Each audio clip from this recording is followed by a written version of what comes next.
Good morning, everyone. Or in Bahasa, we say Selamat pagi. My name is Ilham. I raised in Surakarta, and right now I'm currently pursuing my master degree in Sydney.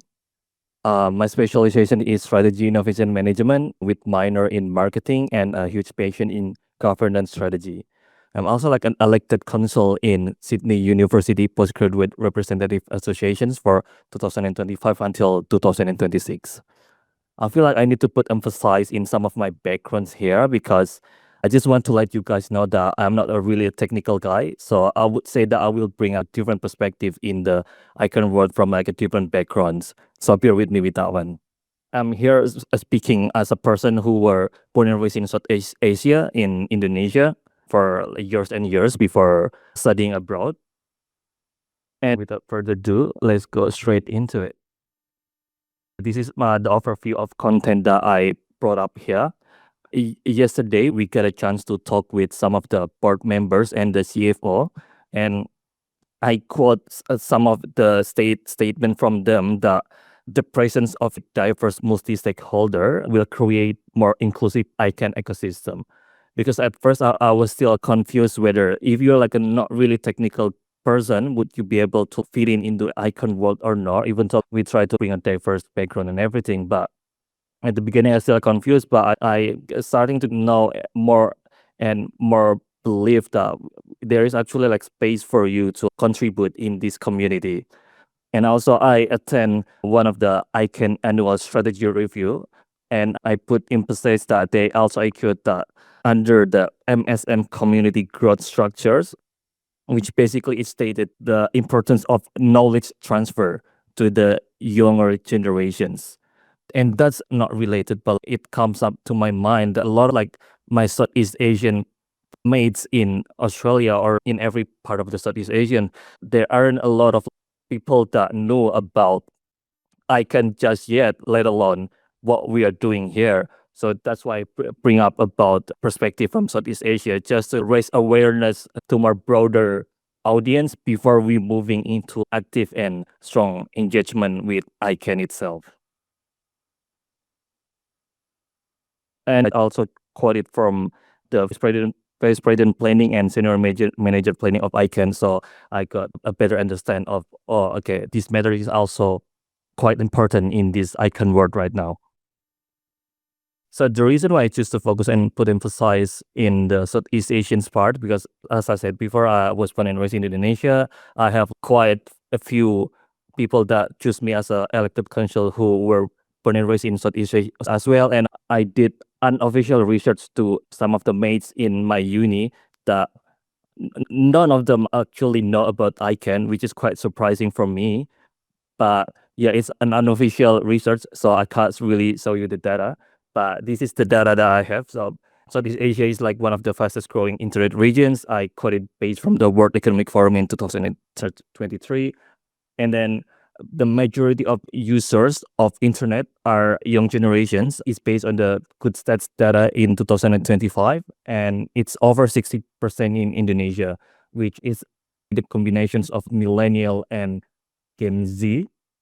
And I've already actually double checked the data with another source. So from Thailand, Vietnam, and Philippines is also like over 60% of people who are youths who are using internet. And then I also quote from Asia Pacific Youth Internet Governance, but basically the participations in governance remains limited. And then I got a chance to discuss with some people outside. Yeah, there are some people who is NextGen from Southeast Asia, but it's not really comparable because we do have a lot number of peoples, but it's actually not a lot of them really know what is going on inside. It's just a background again, because like internet governance and ICANN, what is the correlation and everything. But I just want to put emphasize in the multi-stakeholder model, because beforehand I did not know that we in ICANN we are doing like policy development process and everything. But I do know that we do have like multi-stakeholder model, and it's also related with ICANN's strategic plan for financial year from 2026 until 2030, which is, I'm just gonna read it out. Like one of the strategic plan is evolve and promote ICANN's multi-stakeholder model to sustain its inclusive approach to internet governance, which creates three strategic goals and then 11 strategies and 16 strategic initiatives that will be, they say that it will be evaluated in every quarter or something, if I'm not mistaken. And yeah, I just quoted it from ICANN FY 2026 until 30 strategic objectives. So yeah, basically they put emphasis in participation is essential for everyone who is interested in the internet governance, not only people who are already experienced years and years in here, but also knowledge transfer to people who doesn't really know is also important. So yeah, why do I bring up youth participation gap? It's not only because I'm still youth, because I'm still studying right now, but also based on the fact from the data, like 60% plus internet users are youth, and we could say that is a digital native because like we are doing and using everything using internet, even though like we try to move to one places to another, we are using like some certain applications when we are ordering food and etc. But yeah, we still kind of like underrepresented in governance. Mm, and yeah, usage doesn't reflect representations because a lot of young people using internet, but we are not really representing anything. And it's actually aligned with the United Nations Digital Cooperation Roadmap, which highlights that youth are major digital users but remain insufficiently represented in internet governance. So yeah, so there is like some key challenges that related why a lot of people can't really contribute to internet governance, such as like uneven connectivity. Is based on the ITU internet use data in 2023 that there is like 2.6 billion people who still can't really access internet. It's more global actually. It's representing 33%, and then affordability constraints because it's quite expensive for from developing countries is from the AV offer AI affordability reported 2021. And then there is also like digital literacy gaps because most internet users primarily engage in social media and communications, but they are not engaged in civic participations or governance engagements. And from data reported 2024, and last but not least, a limited governance awareness because still understanding about internet governance still like limited, especially among youth and new stakeholders. So this is just some implications for ICANN that is actually domain accessibility, local language and IDN, capacity building, and policy participations is actually related with what I'm trying to suggest here for the call to actions here. So I'm coming a background from someone that's studying in university, and I am like one of the organizers in the organizations. So we do believe that there is some ways to make more eyes into the ICANN world. For example, we could do like a NextGen university roadshows, collaborations with organizations in the university, and then formal Southeast Asian university partnership. I do know like the presidents said that there is like a formal engagement with some of the university, but it would be better if they could put it like in a policy course or in a course straight away. And also, last but not least, is making like a mobile I can learn but localized, so they're using their own language that would make people more interested in learning about ICANN and at least knowing more, and we can raise awareness about ICANN globally. And yeah, I would just say that actually the marketing outreach of the ICANN already did a pretty good job. For example, me, I don't know about ICANN at all at first, but I do have a huge interest in governance, and yeah, I'm here right now, and I feel real privileged for that. Thank you so much.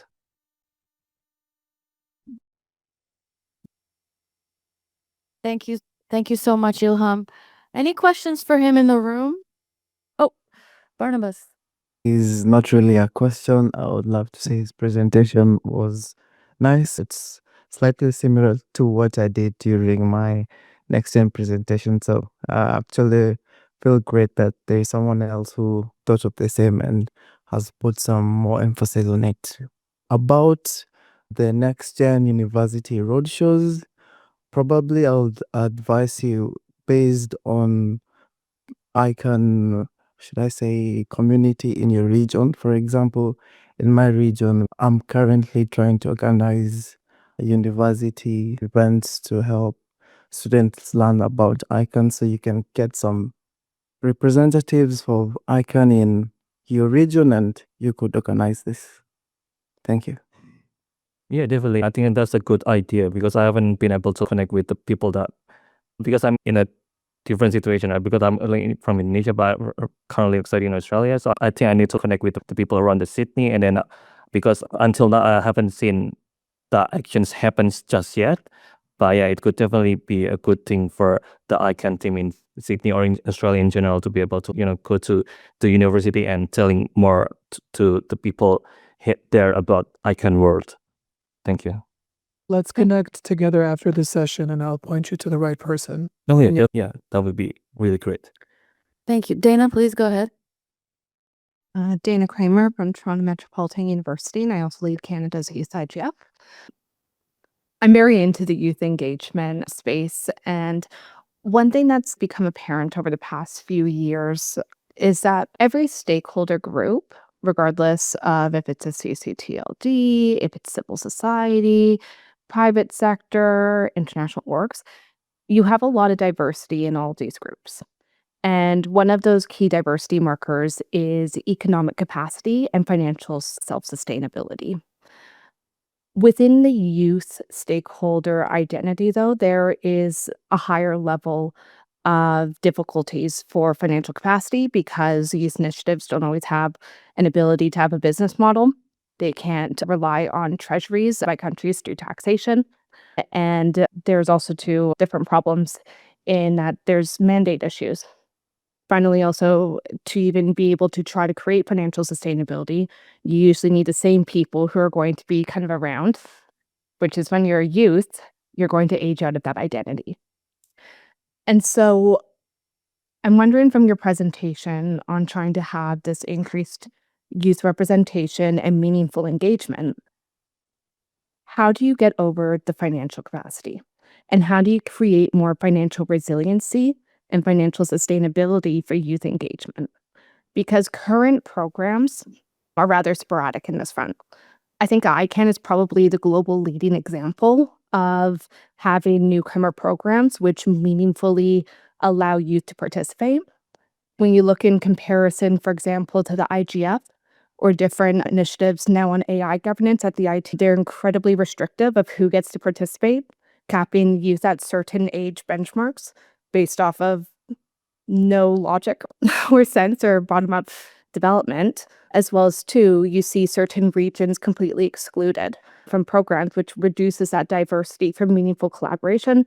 For instance, the IGF refuses Global North participants, and that can actually have direct implications to Indigenous peoples from Global North countries who have lower socioeconomic status and capacity for stakeholder identification as Indigenous peoples too, to then contribute meaningfully to discussions. So I'm wondering if you could identify any type of opportunities for sustainable financing and youth engagement and what that could look like for a broader internet community to mobilize that. Thank you. Thank you so much. That's a really good thought. Yeah, but yeah, I do acknowledge and understand that the financial situation is really, really important and play a big role in try to make people be able to connect in the ICANN world as well. But I would just say maybe the closest and the fastest one to try to make people engage and want to know more about ICANN, maybe we can just do the online session and make it more engaging. And the way we try to create or promote the ICANN event, I would say, because that's gonna makes people in the uni usually more interested into joining and tuning into it. But yeah, so I would say just the online sessions that not really that technical in a way, so makes people more tuning into it first, and then they will find out I'm interested into it, and then which working groups that I more fit it into, and blah blah blah, and hopefully some of them will engage and be part of this community for a long time. Thank you. Thank you. Vivek, please. Thank you. Good morning, everyone. Vivek Silwal from Nepal for the record. Ilham, congratulations for the great presentation. I also presented on the same topic 4 years back in my NextGen. And adding on to your presentations, the first thing is we need to start somewhere. And I can talk for the Asia Pacific region. We have a lot of School of Internet Governance, and even within ICANN, we have Asia Pacific Regional Internet Governance Academy, which trains youths on how they can engage in ICANN policy. So I think those can be a good reference if you are doing some programs on local level. And also in this ICANN meeting, there is launching of this global academic engagement outreach from ICANN. There's a separate page where the academic people can engage on the course content. So I think that might be a resources for where you can work in or anyone who is interested doing localized activity for ICANN engagements. Thank you. Yep, definitely. I would be more than happy to help the people there to engage more with the uni, especially from the organization's perspective, because I reckon it's going to be easier to reach more broader audience if it's under the name of certain organizations inside the university. So yeah, thank you very much for your suggestions. All right, Martin, please. Okay, hi there, Martin Bottomon. Thank you for making your point. I'm the first gray-haired person talking here at the table. In me, there's still a bit of youth as well, so it's not totally hopeless. We bring that too, and we speak with each other, and I think that's an important point to realize, that you connect in that way. You're here, and that's great, and many of you are here, and it's really great to hear the freshness, because many of the more gray-haired people here think we've done that, been there, done that, doesn't work, and it might work today. So that perspective is fresh. First thing. Second thing, if you look at internet governance, that goes well beyond ICANN. And there's also other sources like Internet Society that have a youth ambassadors program and things like that helps you to get up speed. If you wait for others to bring you at the table, you wouldn't have been here, so you already know how to find those places. The biggest recommendation I make to many like you who are really passionate about making a difference in this is also start talking about, for instance, I can organize it at school or at the local library and practice in your own environment. This will help ICANN as a whole, but it will also help you to express your message better. And don't stop, never give up. So, last thing, reach out to people that you think may help you. You will find often that these people are prepared to do so. Yep, thank you. Yeah, one of my point here is I just want to raise awareness not only to others but also to myself. We can also do it as a person to spread the message about the ICANN. So yeah, that's definitely a good suggestion for me. Thank you.